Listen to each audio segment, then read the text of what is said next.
महिलांना लखपती दीदी बनवण्याचे महाउद्दिष्ट, ग्रामविकास मंत्री जयकुमार गोरे यांचे प्रशासनाला कडक व समन्वयाचे आदेश. मंत्रालयात लखपती दीदी अभियानाचा भव्य आढावा, बचतगटांच्या सक्षमीकरणावर, कौशल्य विकासावर व हक्काच्या बाजारपेठेवर विशेष भर.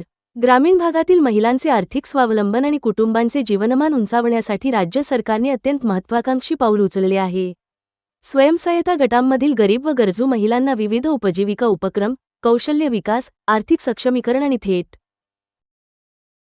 बाजारपेठेच्या संधी उपलब्ध करून देत त्यांना लखपती दीदी बनविण्यासाठी सर्व संबंधित यंत्रणांनी पूर्ण क्षमतेने व समन्वयाने काम करावे, असे स्पष्ट निर्देश राज्याचे ग्रामविकास व पंचायत राज मंत्री जयकुमार गोरे यांनी दिले आहेत. राज्यात तब्बल 1 कोटी लखपती दीदी निर्माण करण्याचे उद्दिष्ट ठेवण्यात आले असून ते पूर्ण करण्यासाठी महिला बचतगटांच्या व्यापक सहभागावर भर देण्याचे आवाहन त्यांनी केले. लखपती दीदी अभियानाच्या वाढीव लक्ष्यांकाबाबत मंत्रालयात आयोजित उच्चस्तरीय आढावा बैठकीत ग्रामविकास मंत्री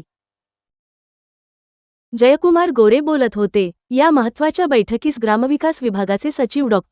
चंद्रकांत पुलकुंडवार, उमेद, महाराष्ट्र राज्य ग्रामीण उपजीविका अभियान चे मुख्य कार्यकारी अधिकारी श्रीधर डुबे पाटील यांच्यासह विभागातील उच्चपदस्थ अधिकारी उपस्थित होते. ग्रामीण अर्थव्यवस्थेला मिळणार नवे बळ, मंत्री जयकुमार गोरे. बैठकीत मार्गदर्शन करताना ग्रामविकास मंत्री गोरे म्हणाले, महिलांच्या आर्थिक स्वावलंबनासाठी आणि ग्रामीण भागातील कुटुंबांचे वार्षिक उत्पन्न वाढविण्यासाठी लखपती दीदी अभियान अत्यंत उपयुक्त व क्रांतिकारक ठरणार आहे. या अभियानाची अधिक व्यापक आणि परिणामकारक अंमलबजावणी करण्यासाठी सर्व संबंधित विभागांनी एकाच ध्येयाने एकत्र येऊन काम करणे गरजेचे आहे. बैठकीतील महत्त्वाचे निर्णय व प्रशासनाला दिलेल्या प्रमुख सूचना.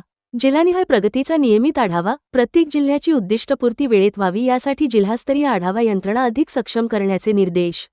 बचतगटांचे बळकटीकरण व विस्तार, सध्या कार्यरत असलेल्या महिला बचतगटांना अधिक बळकट करणे आणि वंचित राहिलेल्या नवीन गरजू महिलांना तातडीने या प्रवाहात समाविष्ट करणे. डिजिटल आजीविका नोंदणी, सर्व बचतगट सदस्यांची डिजिटल आजीविका नोंदणी अत्यंत पारदर्शक आणि जलद गतीने पूर्ण करणे.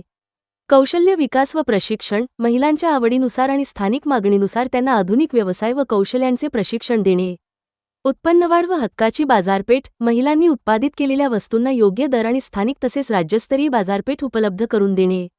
ग्रामीण भागातील शेवटच्या घटकातील महिलेपर्यंत या योजनेचा लाभ पोहोचवून त्यांना खऱ्या अर्थाने आत्मनिर्भर व लखपती बनवण्यासाठी राज्य शासन कटिबद्ध असल्याचे यावेळी मंत्री महोदयांनी स्पष्ट केले.